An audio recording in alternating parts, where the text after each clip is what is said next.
Nuestro staff de directores de noticias quiere llegar al fondo de los temas más importantes. En Extra Radio comienza Asiento Extra. Buenas tardes.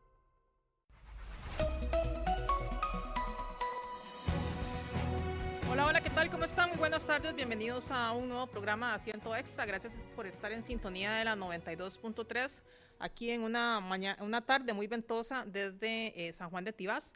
Estamos el día de hoy a la espera de conectarnos vía remota con el ministro de Agricultura y Ganadería, don Víctor Carvajal. Aquí en un momentito le estaremos dando la bienvenida.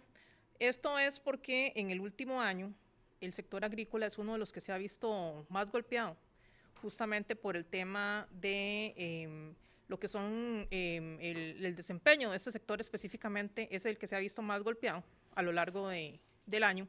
Hay otros sectores que por el contrario más bien vienen creciendo, como es el caso de las zonas francas, el caso del comercio, el caso de la industria manufacturera, pero específicamente lo que es el agro es más bien un sector, un segmento de la economía bastante importante, de los que aporta más a la economía del país, que viene generando un menor desempeño.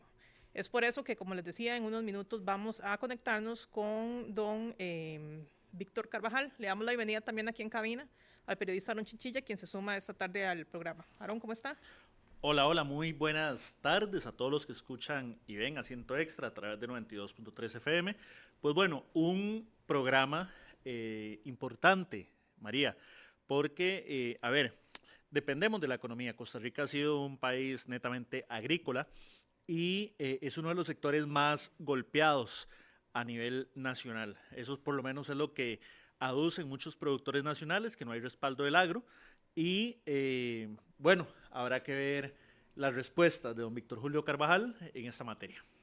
Sí, así es. Un tema que ha sido polémico también, Aaron, ha sido la famosa ruta del arroz, ¿verdad? Que al final de cuentas no dio el resultado que se había esperado. Hay productores que más bien están saliendo de la actividad debido, un minutito por favor, porque está aquí me están pasando un mensajito, es gente que más bien no tiene ahora en qué desempeñarse. Eso ha sido una crítica, si también la Corporación Arrocera Nacional ha dado tal vez el suficiente apoyo e insumo para los productores. Usted recorrió, Aaron, toda la zona de Guanacaste, pudo estar en contacto con la sequía y también con la situación tan lamentable que estaban viviendo los arroceros.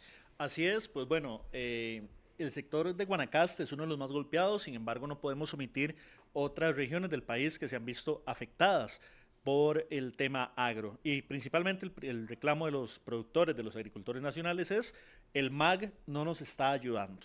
En el caso de los arroceros, aducen que la ruta del arroz los ha llevado a la quiebra. Incluso algunos testimonios que teníamos en enero anterior, en marzo anterior, mejor dicho, es ya yo no tengo esperanzas de seguir en el campo. Hemos abandonado nuestra producción y lo que queremos es irnos del campo porque este gobierno con la ruta del arroz nos trajo a la quiebra. Pero el tema del arroz no es el único, María. También están los frijoleros, por ejemplo, en Upala. De pronto ahorita el ministro cuando se conecte él va a decir que las cifras son buenas, pero en el caso de los arroceros hay todo un tema, de los frijoleros hay todo un tema en donde dicen, bueno, es que no estamos logrando colocar nuestro producto. En el caso del sur, en San Vito de Cotobruz, una zona que muy bien conoce don Víctor Carvajal porque es de la zona brunca, la gente está llevándose el grano a Panamá y lo están vendiendo en Panamá. En el caso de Guanacaste, volviéndonos al norte, la naranja está teniendo una serie de plagas y de situaciones en donde no están colocando el producto. Entonces es todo un tema, el tema agro a nivel nacional, y vamos a ver las respuestas que tiene don Víctor Julio. A eso, sumale el tema del areteo, del famoso arete que le quieren poner al ganado.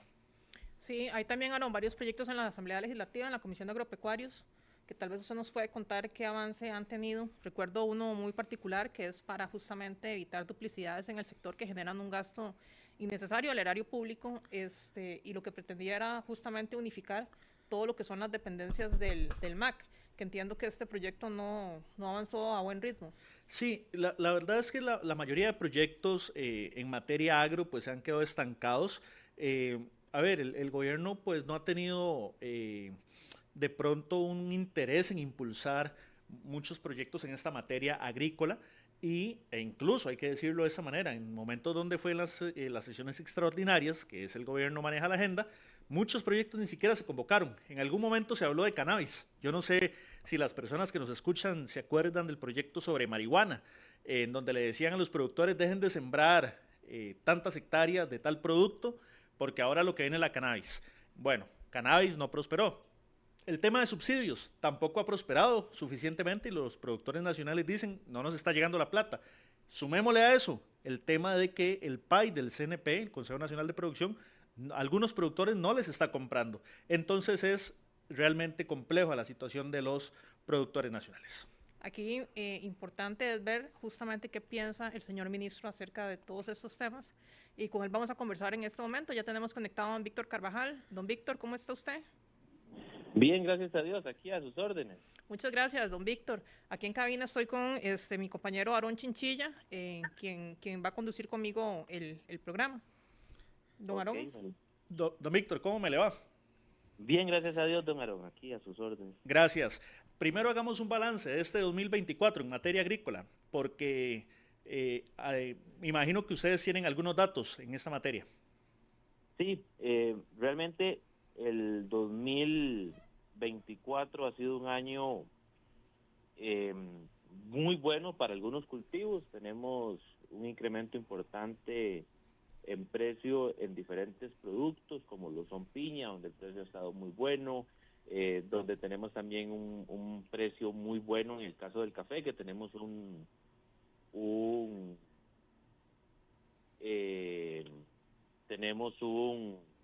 valor muy importante hoy, histórico, de más de $300 el quintal de café y en bolsa, más el diferencial de Costa Rica. Hemos enfrentado retos muy importantes, como el reto de la sobreproducción estacional de cebolla, que gracias a Dios ya se logró solventar. Hemos también enfrentado dos fenómenos extremos, diría yo.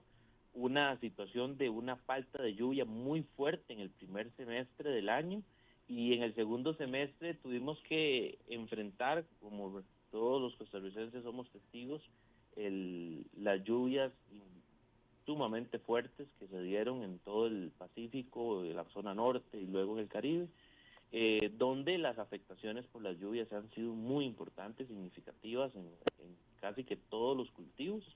Entonces, sin duda alguna, nos muestran los pasos a seguir y dónde debemos trabajar arduamente en adaptación de cambio climático. Hemos podido avanzar mucho en temas de financiamiento, con estructuración de soluciones financieras para los productores, y eso es algo muy positivo porque por medio de Banca para el Desarrollo estamos logrando mejorar los programas y llegar a los productores. A nivel regulatorio hemos modernizado mucho nuestra regulación y hemos podido ir mejorando a nivel del ministerio y de las instituciones adscritas temas de competitividad muy fuertes para poder incorporar nuevos funcionarios. Tenemos más de 100 funcionarios nuevos en el ministerio que se están integrando y hemos podido crecer.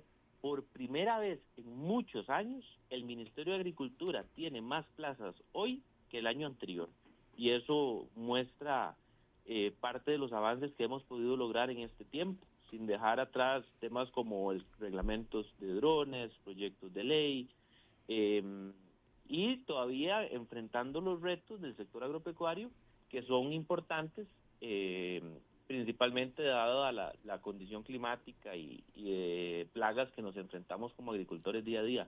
Yo creo que uno puede hacer un balance positivo donde realmente estamos logrando mejorar las condiciones de nuestros productores, pero principalmente con muchas nuevas tareas. En función de cada paso que damos, nos damos cuenta de que todavía nos falta avanzar más.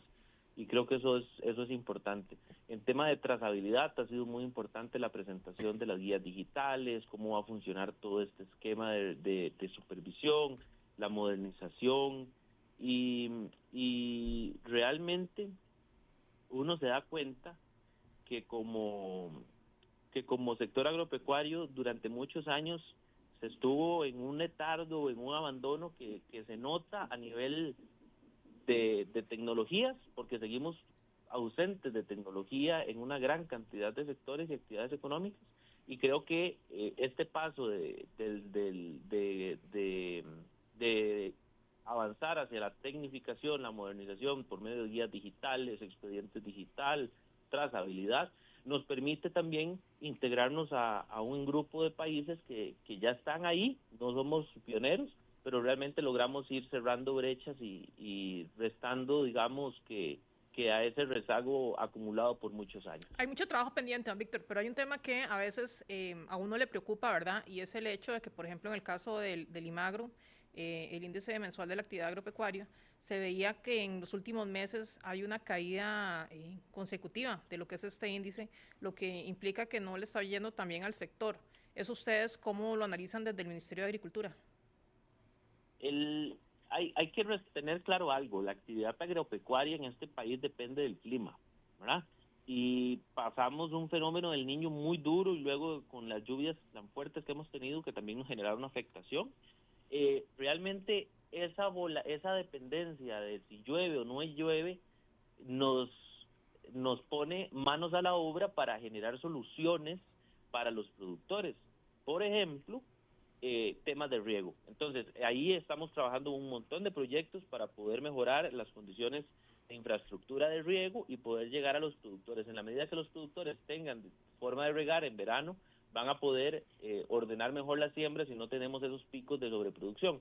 Entonces, realmente hay que hacer una distinción que técnicamente en este momento no es posible hacer, y es cuánto de esa afectación se debe a las condiciones del clima y cuánto se debe a otro tipo de condiciones que pueden ser agronómicas, económicas o simplemente de decisiones de los agricultores de salirse de actividad, qué sé yo, por la venta de un terreno a una zona franca, por la venta del terreno o la construcción en el terreno que teníamos, sustituimos café por hacer unas cabinas o por hacer unas casas de unos apartamentos o unas casas de alquiler. Ese tipo de decisiones económicas y cuánto se reduce por un tema de clima no lo tenemos claramente definido aún.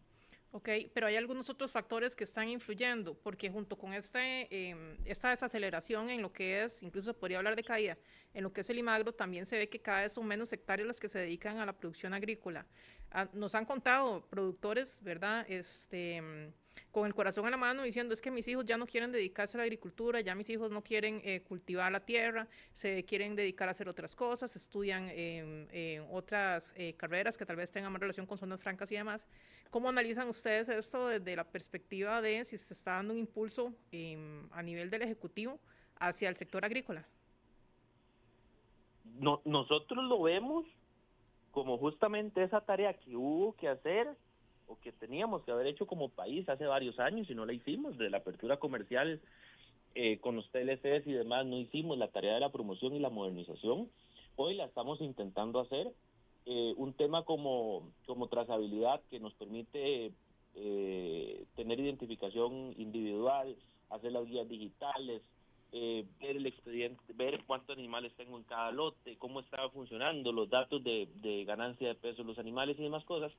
Eso posiblemente hará, y cito esto como un ejemplo, que el productor si está a una edad adulta pues muy avanzada, puede ser que decida no aprender, sino que le pida a sus nietos que lo haga.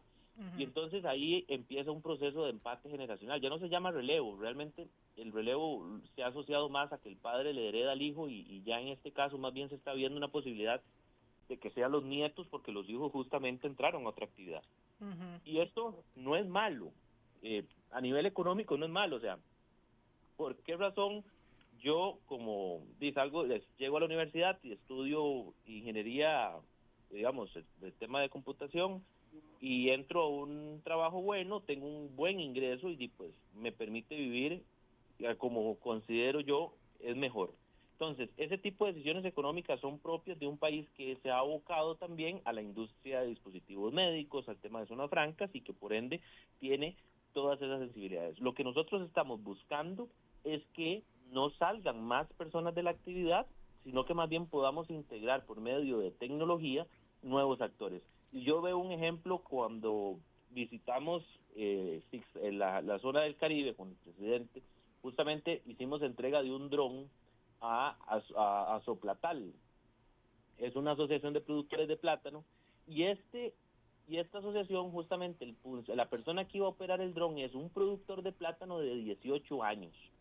Entonces, ¿qué mejor forma de modernizar la agricultura que en vez de andar con una bomba de motor fumigando, ahora él maneja un dron? Entonces, este tipo de modernización o incorporación tecnológica es la que puede permitir en un mediano plazo o largo plazo o en el corto plazo sostener las hectáreas de producción y continuar más bien con un empate o relevo generacional a raíz de la incorporación de la tecnología y la reducción de la cantidad de esfuerzo físico que requiero hacer para poder desarrollar las labores agrícolas. Okay. Pero no solamente se trata de drones, don Víctor, y lo digo con el mayor de los respetos a usted. A ver, la gente no quiere estar en el campo por muchos motivos. Sabemos que es un trabajo arduo, sabemos que hay otras oportunidades que se han venido desarrollando por el modelo económico que tomó el país. Sin embargo, también hay situaciones que alejan a la gente del campo. Una es, por ejemplo, el tema de intermediación de los productos. No hay seguros para cosechas. Y uno de los principales reclamos en todo el país, que yo me imagino que usted habrá escuchado constantemente, es el MAG no nos está atendiendo. El MAG nos tiene abandonados. El MAG de ahí está en San José en una oficina y no viene al campo. Entonces, de pronto tener esa retroalimentación suya, don Víctor. Vamos a ver, para ir refiriéndome a cada uno de esos puntos. En la intermediación, nosotros estamos trabajando un proyecto de subastas digitales. Tenemos una primera etapa ya concluida. En esta segunda etapa estamos integrando el módulo de pagos para pegarnos al simple del Banco Central, bajar los costos de transacción y desarrollar unas fichas técnicas que son requeridas para justamente poder implementar este proyecto. Esto nos va a permitir, por ejemplo, que una organización de productores ingrese directamente a comercializar sus productos con un punto de entrega definido y supervisado por Senada, y que sean los compradores mayoristas lo que le compran al productor. Ahí estaríamos disminuyendo 2 o 3 eslabones en la cadena, lo que nos permitiría una mejora de un 20% en el precio para el productor y un 20% en el precio del consumidor mayorista. En Senada, decía usted, don Víctor. Sí, esto es algo que estamos trabajando con Senada para la creación de una plataforma de subastas digitales que va a iniciar este año que viene, si Dios lo permite, con ya algunas pruebas pilotos y también la definición de las fichas técnicas de qué es primera, qué es segunda, o sea, qué entiendo yo por la calidad de los productos para poder asociar las subastas. Va a ser una plataforma donde los compradores mayoristas podrían ofrecer una cantidad de dinero por una cantidad de producto, el productor podrá rechazar o aceptar y eso generará una puja que permitirá una formación de precios transparente.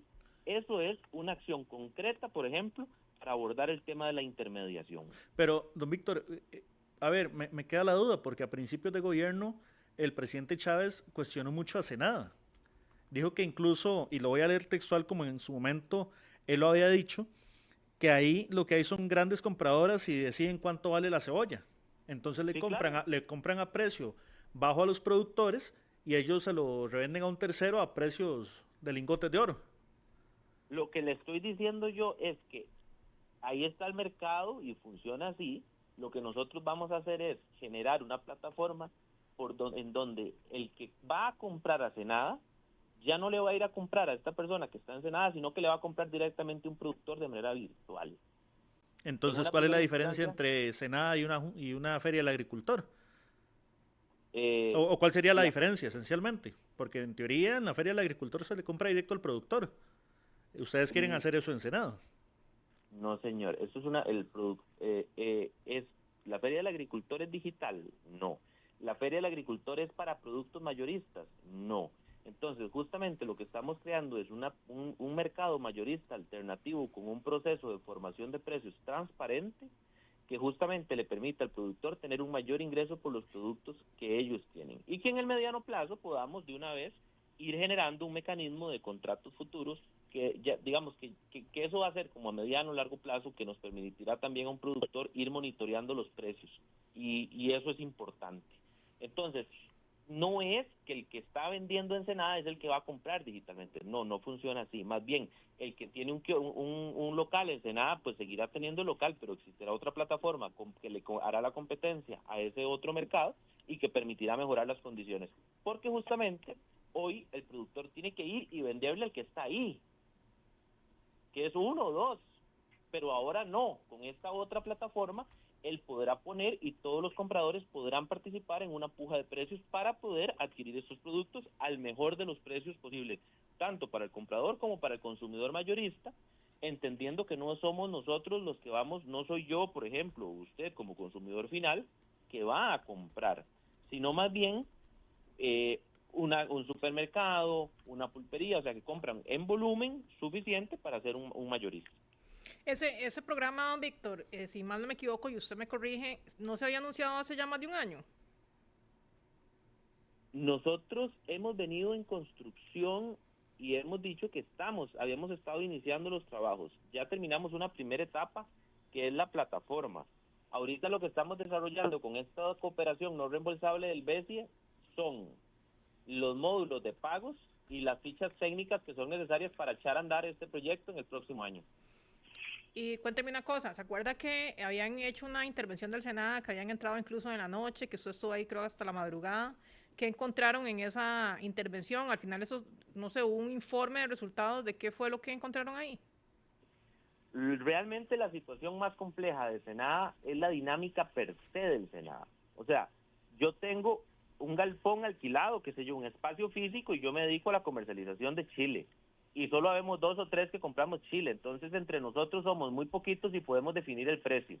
Entonces, lo que hemos visto es que la dinámica comercial del Senada hoy no permite hacerlo. Hemos estado trabajando con el Senada, hemos estado trabajando en algunas valoraciones de reducción de horarios y demás cosas que se hicieron en su momento, pero no, por la misma dinámica del Senada no logramos encontrar un proceso de formación de precios transparente. Por eso es que estamos generando esta segunda posibilidad para así tener un proceso transparente de formación de precios y que el consumidor, el producto, y que el comprador incluso tenga que, el productor pueda incluso rechazar o aceptar alguna oferta y decirle, no, si no me da tanto no lo entrego, bueno, no lo entrego. Y como no va a tener el producto ahí en el Senada, no sucede lo que sucede hoy, que yo llevo un camión de un carro de chiles lleno y si no acepto el precio tengo que volverme ya con el chile cortado. ¿Y dónde lo vendo? ¿Quién me lo compra en tanto volumen? Entonces incluso estamos hablando que yo podría vender el chile hoy en la subasta digital, pactar precio, cantidad y entregarlo mañana una vez que lo corte. Entonces ese tipo de facilidades nos permite a nosotros ordenar mucho el proceso. Porque una de las principales críticas justamente del Senado, don Víctor, es que cuando iban a comprar simplemente ocurría lo que usted está diciendo, pero yo voy más allá de eso en el sentido de que pudieran haber grupos organizados que controlan esto, ¿verdad? Que son 1, 2, 3 y que no permiten incluso que otros proveedores puedan ingresar al mercado. ¿Qué es cierto en todo esto? Hay problemas, sí, digamos, con algunas organizaciones que hemos estado, se han identificado, ¿verdad? Hay también algunos modelos de financiamiento que son complicados, ¿verdad? Muy similares al gota a gota, que no son formales del Senado. O sea, no es como que el Senado genera esas condiciones, sino que hay personas que están justamente teniendo algún tipo de actividad así. Y eso también nos lo han externado los productores y nosotros justamente por eso estamos buscando esta forma de generar los precios.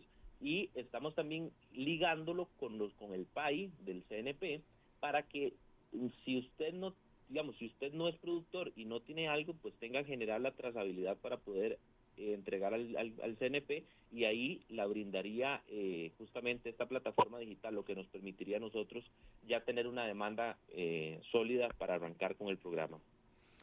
Ahora que mencionaba justamente el programa del PAI, de abastecimiento institucional del Consejo Nacional de Producción, hace poco vinieron un grupo de arroceros aquí a Grupo Extra y nos comentaban que no les estaban comprando el grano. Aaron, ¿usted se acordará? Sí, así es. Precisamente arroceros de la zona Guanacaste y otros de Pacífico Sur y Central. ¿A qué se debe esto, don Víctor? ¿Por qué no se les está comprando a estos productores? Se le compra a una cantidad importante de productores pero no a todos. Lo que sucede es que el CNP no tiene nada más que hacer que entregar el producto que demandan los centros educativos y que demandan los centros penitenciarios o las instituciones estatales que participan en el proceso de compra.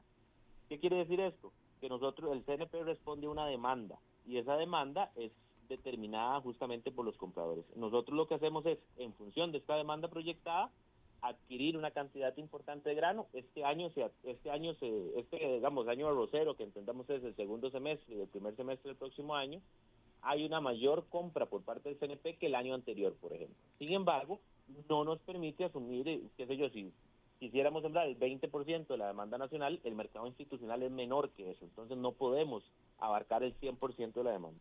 ¿Y los que no les compra el CNP, a merced de quién quedan? ¿De los importadores?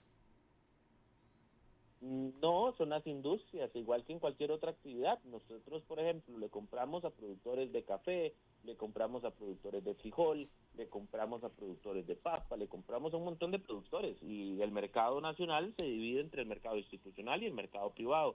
Entonces, ahí entran, y no son importadores, porque son industriales. El arroz en granza se debe procesar acá, no puede ser importado. Entonces, necesariamente son industrias con los cuales ellos tendrán relaciones. Cuando decía importadores, más bien le pido disculpas, don Víctor, eran los intermediarios a los que me refería. ¿Quedan a merced los intermediarios? Son industriales, ¿verdad? O sea, y siempre ha sido así. Ellos han vendido a la industria, y la industria es el que les compra, que algunas son cooperativas, está Copa Liberia, Copa Arroz, y ellos lo que hacen es procesar el arroz, industrializarlo, madurarlo, que tienen que darle un proceso de maduración, y luego disponerlo para entrega en el mercado nacional en las distintas presentaciones de las marcas. ¿Fue un error la ruta del arroz, don Víctor? Vamos a ver, hay que comprender lo que el presidente siempre indicó, que la ruta del arroz era para beneficiar a los consumidores y que no existiera un sobreprecio.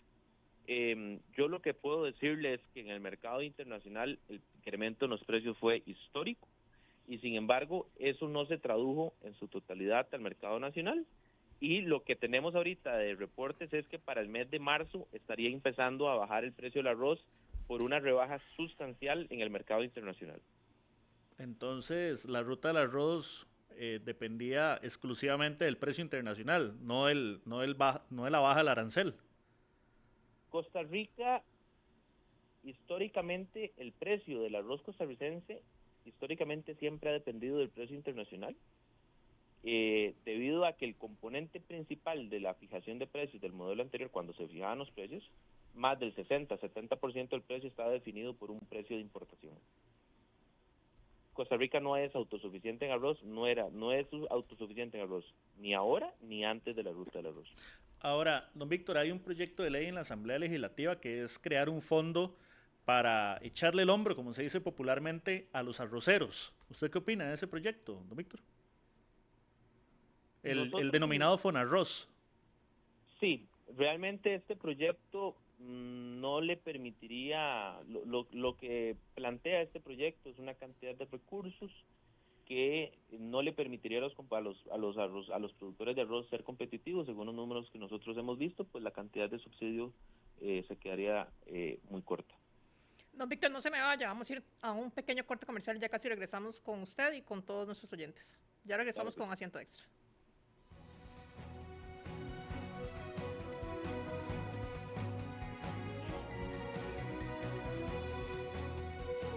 Asiento Extra por Extra Radio. Asiento Extra por Extra Radio.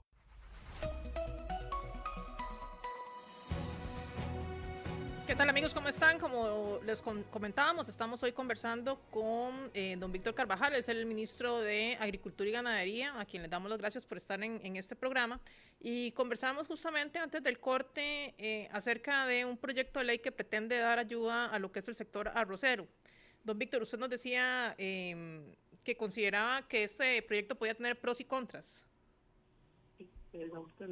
Perdón, no tenía sonido hace un ratitito, no pude comprender bien la pregunta, escucharla bien. No se preocupe, don Víctor. Le comentaba que hablábamos de un proyecto de ley que pretende ayudar a lo que es el sector arrocero, que se ha visto, o ellos al menos indican que se han visto golpeados por este tema de la ruta del arroz, que podría traer algunos beneficios, pero también ventajas y desventajas, por así decirlo. ¿Cómo lo visualiza usted? Bueno, para un productor de arroz mantenerse en la actividad costarricense, digamos que requiere necesariamente un subsidio. Eso sí es nuestro interés mantener a nivel, digamos que como país, una base productiva. Y entiendo de ahí el objetivo. Sin embargo, los montos que nosotros hemos manejado y los números, pues sencillamente no dan los números con lo que ellos han planteado. Ahora bien, hay que tener algo claro.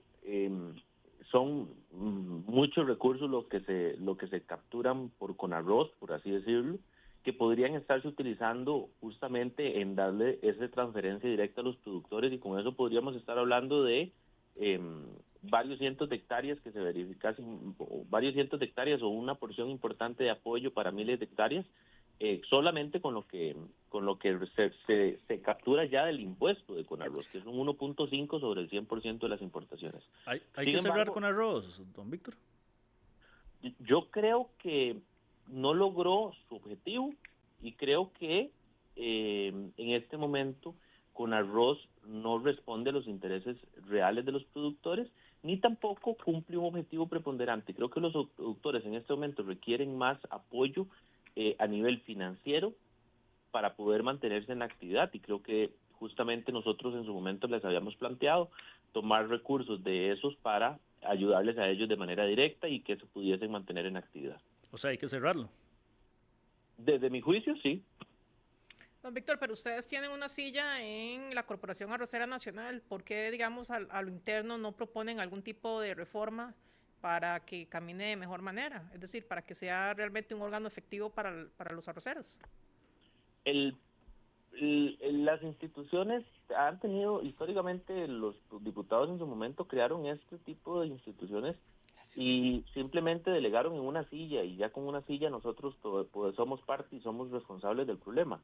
A mí me parece que un voto dentro de 9, por ejemplo, no hace mucha distinción, pero particularmente esto es un tema de dinero. Los productores requieren ayuda financiera para poder subsidiar su actividad, porque no somos lo suficientemente competitivos por muchas razones, y aquí no quiero decir que no somos competitivos porque los productores son malos, no. Lo que quiero decir es que, por ejemplo, por la cantidad de horas luz que tenemos en este país comparado a 14 horas luz en otras zonas, y esas 2-3 horas adicionales de luz al día le permiten a ellos duplicar la productividad en las siembras de arroz, y son mucho más competitivos. Pero entonces, también, don Víctor, disculpe que lo interrumpa, también a esas horas luz que usted menciona es el tema de subsidios, de acompañamiento. O sea, por ejemplo, el arroz que está entrando acá, uruguayo, argentino, tiene otro tratamiento, y eso es lo que también reclaman los productores nacionales. No, en estos países de los cuales importa arroz, no existen subsidios. Ahí digamos que existen subsidios en algunos otros cultivos y en otros países. Digamos que en el caso del arroz no es esa la realidad. ¿De dónde está entrando el arroz a Costa Rica principalmente, don Víctor? Brasil. De Brasil.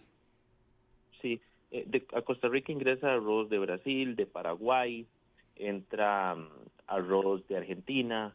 El arroz que ingresa a Costa Rica es un arroz que viene principalmente del cono sur. Ingresa alguna cantidad de arroz, de Estados Unidos, pero no una cantidad importante debido a la calidad de cocción que tiene el arroz de allá. Claro. ¿Sabe por qué le hacía la pregunta, don Víctor? Porque nosotros entendemos que los inventarios de arroz están bastante bajos. Entonces, vamos a ver, ¿el 2025 va a arrancar con poco arroz a nivel nacional? No va a arrancar con el arroz necesario. Lo que sucede ahora es que los industriales, dadas las condiciones económicas que existen y que el precio está a la baja, no hacen un stock muy importante de arroz justamente para aprovechar las reducciones en precios de contratos ya en firme y simplemente programan una entrega de un barco, qué sé yo, que le llegue cada 2 meses una entrega o cada 3 meses, y entonces de esa manera garantizan el abasto de arroz sin tener un sobreinventario y sin tener que realizar compras a un precio más alto cuando realmente pueden aprovechar y la reducción de del precio en los meses. Y si ¿Verdad? estamos, don Víctor, y si estamos bajos de arroz, ¿por qué no comprárselo a los nacionales? Es algo que ellos, digamos, de acá, entiendo que ellos compran arroz, ¿verdad? Lo que sucede es que el precio al cual se importa el arroz es más bajo que es bastante más bajo que el costo que, por ejemplo, que paga el CNP. El CNP paga una cantidad de dinero y puede ser que los industriales anden pagando 5.000 colones, 4.000 colones por debajo de ese precio, porque justamente el precio del CNP es un precio para mantener la estabilidad financiera de los productores. Don Víctor, ¿cómo garantizar que cuando hay situaciones, bueno, por ejemplo, cuando pasó el tema de la pandemia, hay países que más bien buscan fortalecer lo que es su seguridad alimentaria? En el caso de nosotros, al estar importando más y más cada día, hace pues que sea más difícil que en una situación de esas de los hogares puedan llevar, por ejemplo, en este caso, granos básicos a su hogar. ¿Ustedes cómo visualizan eso? Es decir, al tener cada vez al tener cada vez menos hectáreas sembradas, somos menos autosuficientes desde el punto de vista de seguridad alimentaria. Hay que comprender varias cosas. Uno es que Costa Rica se abrió al mundo comercial hace muchos años, y cuando uno hace una apertura comercial no busca una soberanía alimentaria, busca una mejora en las condiciones económicas de los productores por aprovechar las ventajas comparativas. Y ahí hablamos, por ejemplo, de los productos que le generan mejor y mayor ingreso a los productores y en los cuales somos buenos. Si nosotros hacemos un escenario, yo podría decir que Costa Rica exporta más de lo que importa en la parte alimenticia, y eso significa que nosotros hemos aprovechado las ventajas comparativas en los productos en los cuales somos mejores o más fuertes o más competitivos, y eso le estamos sacando beneficios y generando trabajos a raíz de eso. Lo demás que hay que comprender es que si yo decido, por ejemplo, tener una producción, un consumo de arroz 100% nacional, tengo que estar claro que ese incremento en un 40% del precio que pagaría el consumidor me excluiría una cantidad muy importante de personas costarricenses cuya base alimenticia es principalmente el arroz, de consumir arroz, y entonces eso me afectaría sumamente la capacidad, me afectaría muchísimo a las poblaciones de menos recursos del país, y eso es algo que tenemos que tener siempre en cuenta. Cuando nosotros hablamos, por ejemplo, en piña, si nosotros decimos, no, vamos a dejarnos la piña solo para nosotros, bueno, habría que reducir una cantidad impresionante de hectáreas, suprimir miles de trabajos, porque somos el mayor productor de piña fresca del mundo, al igual que en banano, al igual que en otros productos también somos fuertes exportando. Entonces, es justamente cómo garantizamos la seguridad alimentaria, en la cual uno de esos requisitos es, uno de los principios de la seguridad alimentaria que tenemos que tener presente es que sea accesible para la población, y es algo que estamos justamente propiciando. Claro, pero esos vaivenes internacionales nos hacen que podamos tener que pagar un precio muchísimo mayor, y que eso encarezca más bien lo que son bienes que actualmente son, por decirlo así, fácilmente accesibles para los costarricenses, como es el caso del arroz, ¿sí?, por mencionar un ejemplo. Pero en el caso de los frijoles pasó lo mismo, en el caso del maíz pasó lo mismo. Entonces, ¿verdad? A veces llega un momento en que uno se preocupa y uno dice, ¿será que algún día ya no vamos a continuar con esa seguridad alimentaria que tenemos hoy? Yo sí le digo una cosa. En Costa Rica hoy, pese a que el precio del arroz a nivel internacional estuvo en récord históricos, todavía estaba sensiblemente más barato que el grano nacional. Y eso es algo que denota, digamos, la gran diferencia en precio que había. Claro, lo que van a Estamos decir los hablando. productores es que aquí producir es carísimo y que por eso no podemos competir ¿verdad? A nivel internacional, pero Sí, y es una realidad, ¿verdad? Lo sabemos no solamente en agricultura, sino en el resto de la producción nacional, que aquí es más caro producir muchas cosas que afuera, pero al final de cuentas, es decir, el precio internacional sí nos puede afectar porque es algo sobre lo que no tenemos control. hay que comprender sinceramente que nosotros debemos de abocarnos a lo que competitivamente nos va bien. Por ejemplo, si yo tengo como productor la posibilidad de tener 3 cultivos y decido producir el que no es en el cual yo no tengo una ventaja comparativa, pues puede ser que no me vaya a ir económicamente bien.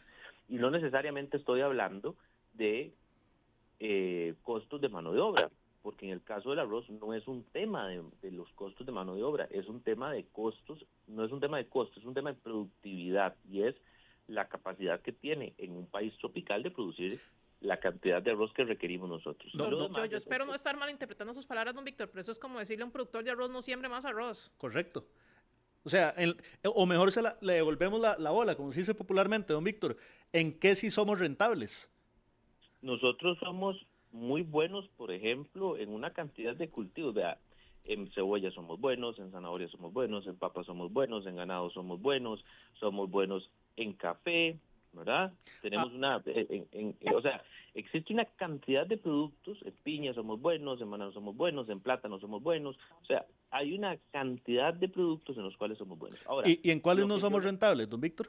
Pero la mayoría que está mencionando son casi que de exportación, don Víctor.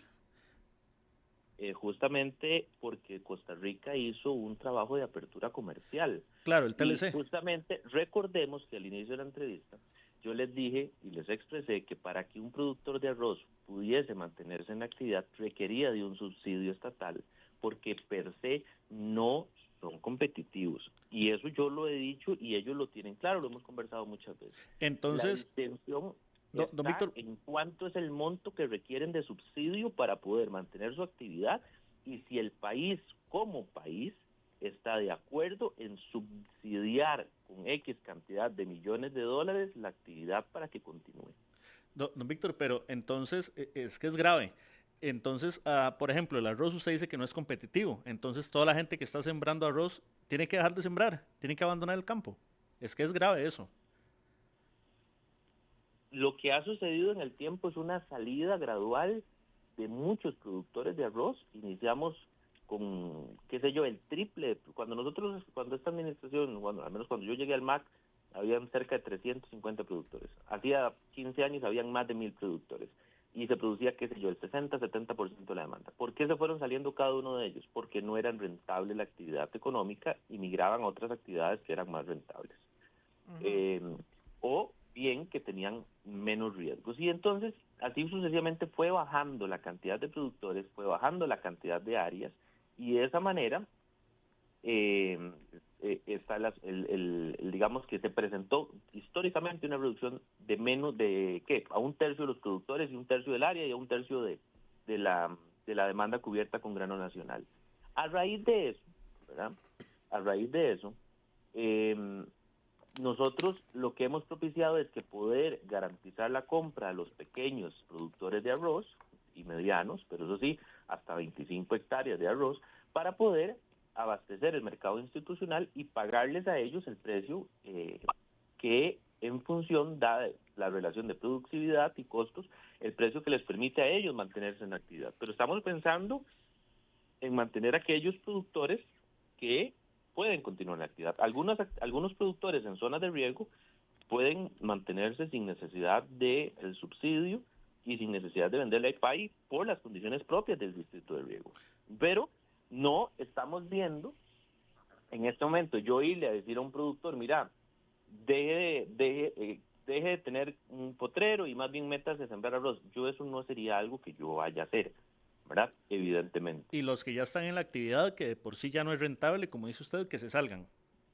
Lo que estamos procurando es ayudarle a los pequeños y medianos productores para comprarles el producto, la mayor cantidad de producto posible, por medio del programa de abastecimiento institucional, que anualmente está invirtiendo varios miles de millones en la compra de este arroz y que ese arroz se va a los centros educativos, centros penitenciarios y distintos puntos.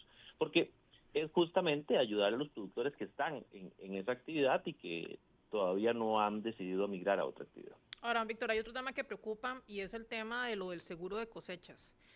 Datos del Instituto Nacional de Seguros nos dicen que es menos de un 1% lo que está asegurado en este país, y eso lo que implica es que ante situaciones del clima, como este año hemos visto, ¿verdad?, unas sequías terribles y no inundaciones terribles, ellos no pueden cobrar por esas pérdidas, que sabemos también el seguro no ha sido utilizado en algunos años y por algunos sectores de la mejor manera. Pero ¿de qué manera se puede solventar esto justamente cuando vimos un cambio climático como lo estamos experimentando? Sí, vean, hay algo que es importante. Estos son datos que nos daba el Instituto Nacional de Seguros, que es la única Sí, aseguradora en el país que justamente ofrece este tipo de producto sí. en el mercado de seguros. Lo que quiero decirles es lo siguiente. Cuando nosotros hablamos de seguros, hay mucho tipo de seguro. Puede ser que ese 1% que usted indica ni siquiera responda, por ejemplo, en caso de una precipitación, porque puede ser un seguro sobre cultivo, sobre la siembra de una planta, y me protege para aquellas plantas que se prenden en el proceso de siembra, pero no me protege si viene un temporal cuando ya esa planta está grande y se me cae el café, ¿verdad? Entonces, no necesariamente esa cobertura implica una cobertura del 100%. Lo que está sucediendo es que el costo del seguro es elevado, y al ser un costo elevado, los productores no pueden acceder a ese seguro y se la juegan, ¿verdad? Ese se la juegan, es complicado. Por eso justamente nosotros propusimos a la Asamblea Legislativa un proyecto de ley que lo que hacía era tomar miles de millones, más de 20.000 millones que están guardados generándole ganancias al INS, que se generaron ahí justamente para hacer una cobertura en caso de los riesgos agrícolas, y que se generó por recursos incluso de los bancos en su momento de parafiscales y que se trasladaron al INS, y que luego por las siguientes modificaciones legales se fueron eliminando todas esas transferencias, y ahora lo que es una cantidad de dinero importantísima que se reinvierte y genera ganancias, se reinvierte y genera ganancias, entonces sigue creciendo la cantidad sin generar un beneficio para el sector agropecuario. ¿Qué nosotros propusimos? Era tomar esos recursos y decirle a un pequeño productor, vea, y voy a hablar con un caso hipotético, a usted le toca pagar 100.000 colones para proteger esta hectárea de café. Y puede ser que él diga, 100.000 colones no me dan los números. Pero entonces yo le digo, bueno, yo voy a cubrir 75.000 colones y usted ponga 25.000. Y de esa manera usted logra generar una mayor demanda y logra también ir ordenando y teniendo la información sobre qué está sembrado, cuándo está sembrado y dónde está sembrado. Y ahí los diputados decidieron archivar ese proyecto, decidieron en una primera instancia cancelar la audiencia que yo tenía programada y dijeron que ellos tenían un proyecto diferente, le dimos un tiempo prudencial, no presentaron absolutamente nada y nosotros volvimos a someter el texto a discusión para buscar que la Comisión de Agropecuarios pueda dar avance a una solución que necesitan los productores, porque sin seguros agrícolas nosotros realmente estamos expuestos a una salida más fuerte todavía de nuevos productores que, producto de una pérdida, 2 pérdidas o 3 pérdidas, ya no les es rentable continuar en actividad. Don Víctor, también está el tema de trazabilidad, que mucho han ido impulsando el Ministerio de Agricultura y Ganadería, pero también está al lado del Colegio de Médicos Veterinarios, que ellos han indicado que incluso las estadísticas del gusano aberranador podrían estar subvaloradas, porque ellos estiman que hay incluso un 40% casos más por este tema de ponerle el aretito a la res en la oreja. ¿Ustedes tienen algún dato de eso? ¿O qué responde usted ante esas críticas de que el estarle poniendo este aretito puede fomentar que se den más casos? Eso es falso. Digamos, el Colegio de Médicos Veterinarios de una u otra forma ha estado indicando cosas que no son precisas, debido a que nosotros hicimos una reforma en el reglamento para que los productores los plantas y queseras y demás no le paguen una regencia que no procede legalmente al colegio, porque el colegio debe supervisar los profesionales y no las empresas, y porque eso es una competencia que se le dio al SENASA por ley. Ahora bien, puede existir un subreporte, porque no podemos decir que SENASA no traslada las cifras. Las cifras es lo que hay notificado y lo que los productores advierten, llaman al número que hay para eso y se comprueba con laboratorio. ¿Qué sucede? Que en efecto puede ser que algún ganadero ve el animal que tiene gusano barrenador, haga la curación, ¿verdad? Y no haga el reporte. ¿Eso es posible? Sí es posible. ¿Implica que nosotros de alguna u otra manera estamos omitiendo información? No, nosotros transmitimos la información de acuerdo al procedimiento que existe. ¿Que esto se deba al areteo? No, realmente no. Las causas, nosotros hemos dado monitoreo a los animales que se han identificado. Realmente, en este momento, el areteo puede andar siendo la 7ª causa, ¿verdad? Y justamente como tiene el arete, como se le pone el arete, se lleva un control bastante más fuerte y de esa manera se garantiza que quede sano el animal. Ahora, la primera causa, por ejemplo, es heridas o accidentes en la finca. Un animal se golpeó con otro, se hizo una herida, llevó la mosca. Y así sucesivamente. El tema del estómago, ¿verdad? El tema de los nacimientos. O sea, hay una cantidad de casos muy importantes asociados al día a día de la finca y no atendiendo el tema de la identificación individual, que sí es sumamente importante. Y si en este momento nosotros tuviésemos la identificación individual, habríamos podido llegarle con toda la ayuda que necesitaban los productores, los ganaderos afectados con las inundaciones un día después y no una semana después. Habríamos podido, y también en caso de presentarse un caso de gusano barrenador, nosotros podíamos establecer perímetros e identificar cuáles son los animales que están cerca para también hacer una revisión exhaustiva en cada una de las propiedades. ¿Cuál es su meta, don Víctor? En ese tema de la trazabilidad, ¿cuál es su meta? Y implementarla, echarla a andar y el próximo año terminar con la misión para que en el 2026 ya la trazabilidad sea un hecho real en el 100% del hato costarricense. En todo el hato costarricense, esa es la meta, que esté en el 100%.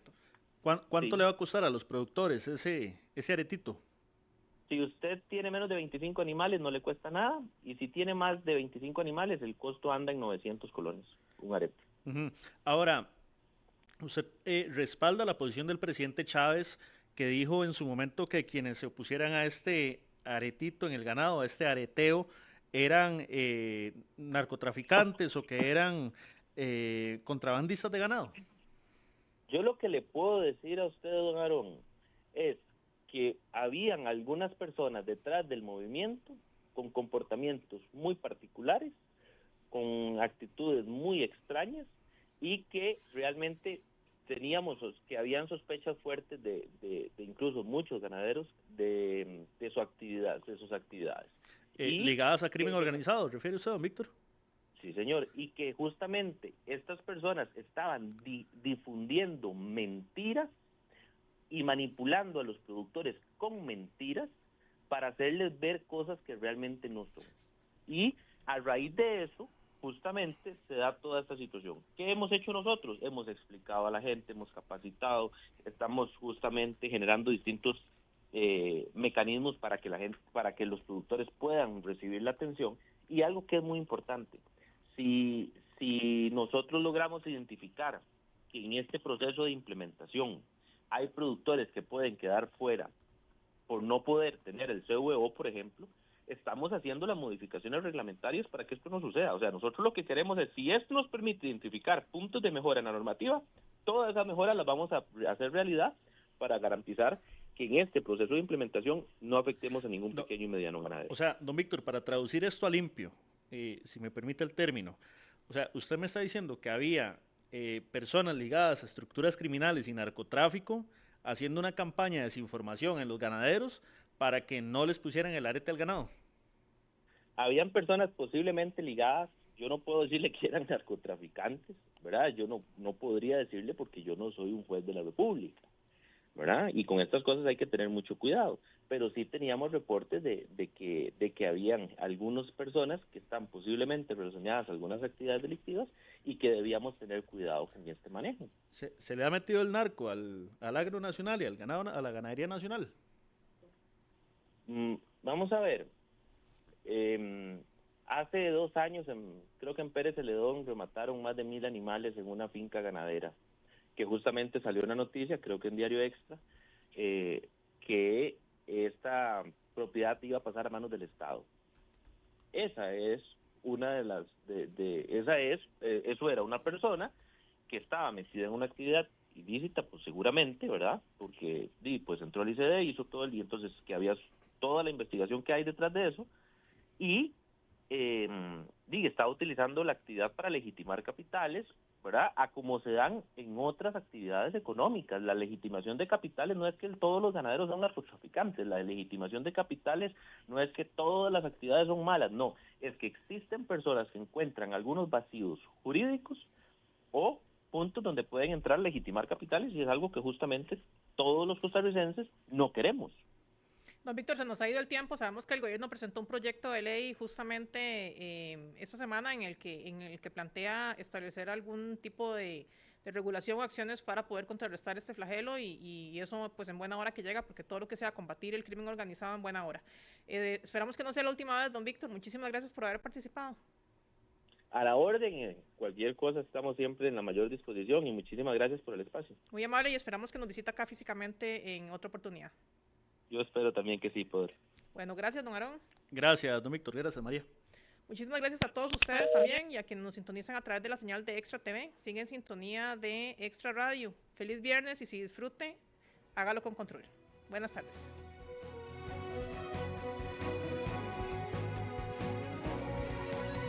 Asiento Extra por Extra Radio. Conversar con personas extraordinarias siempre nos deja una buena lección de vida. Entender su historia y conocer su contexto nos cambia la perspectiva. De lunes a viernes entrevistamos para usted a los protagonistas de las noticias desde las 2 de la tarde. Asiento Extra, solo por Extra Radio.